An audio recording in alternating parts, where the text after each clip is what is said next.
In other news, fighting is continuing in the Sudanese capital, Khartoum, despite plans for a ceasefire.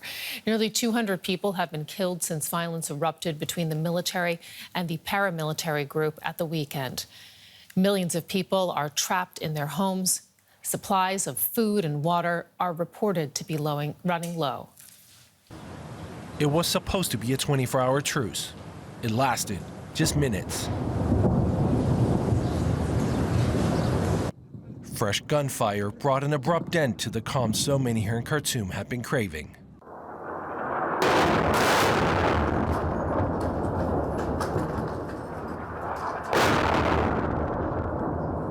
After 4 days of heavy fighting, there are few signs of life on the streets of Khartoum. Residents are spending the last and holiest days of Ramadan hiding in their homes as the battle roars on outside their windows.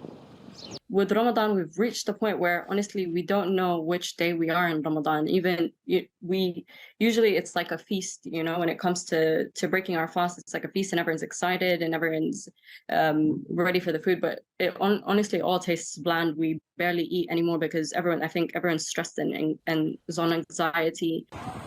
The clashes have all but cut off supplies of food, leaving many civilians to fear for their survival. The longer this war lasts, the longer we're going to have people starve and people go through situations where now they have to steal and they have to try to really live. The World Health Organization has warned that medical supplies could also soon dry up. There are disturbing reports of some health facilities being looted and others being used for military purposes. It's also reported that some hospitals are already closed or on the brink of closure due to attacks and the lack of medical personnel and medical supplies.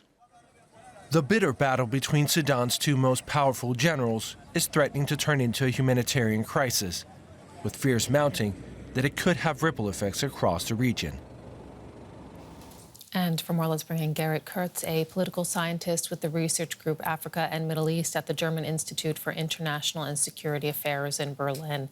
Thank you so much for joining us. As we've been hearing, the fighting continues despite claims of a ceasefire. Walk us through what has led to this escalation of violence. Yeah, good morning. Good to join you today.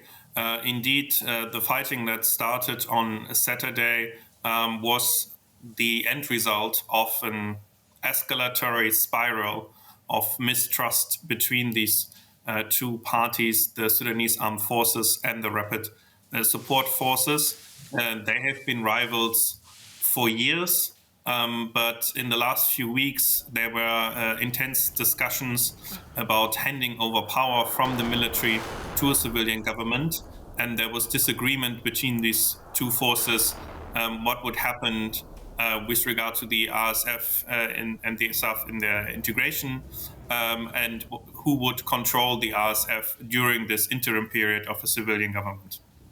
How high is your hope for a negotiated resolution, or is the likelihood that we could see a long civil war, a protracted conflict here? I mean, we are now on day 5 of this war, of this fighting. I think it's too soon to speak of a protracted situation, but also we are nowhere near a solution. The breakdown of this latest ceasefire attempt just underlines how difficult it is even to get small commitments honored by the parties. So getting them to permanently stop fighting will be even harder. Who do you think is in the best position to try and influence that? I mean, we've seen in the past days, the latest ceasefire, for example, was pushed by the United States. How much leverage do international donors and partners have over the situation? Well, both sides were at least apparently eager to speak to Secretary Blinken from the US. So that was a positive sign, even though, of course, they didn't honor what they said they would do. I think important are especially the Arab partners of these conflict parties, meaning Egypt, United Arab Emirates, and Saudi Arabia, and together with some Western countries such as the United States or the UK and the EU, if they act together, they can exert some leverage on these parties. Garrett, if you could just tell us, what do you think the situation is for civilians right now, especially in the capital, Khartoum?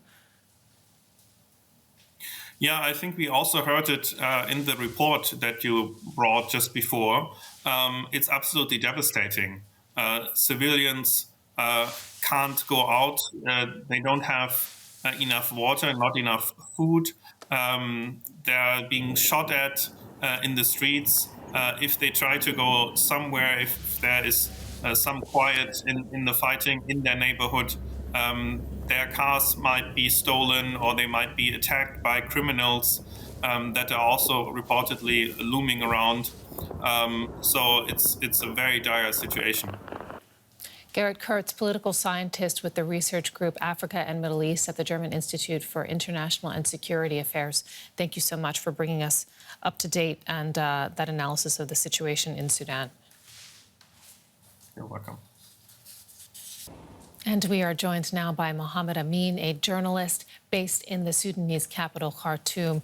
Mohamed, what is the situation on the ground this morning? Yes, this morning, and despite the truce, the temporary ceasefire that agreed yesterday between the two sides, but the fighting is ongoing, and today's morning has witnessed the most heaviest airstrikes actually in the entire locations of the RSF. As well as in and around the army headquarters. So it's basically the SAF, the National Army, is strongly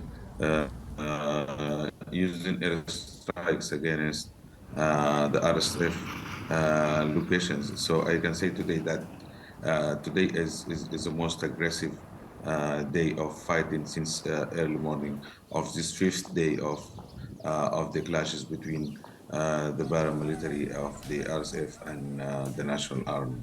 Why did the brokered truce not last?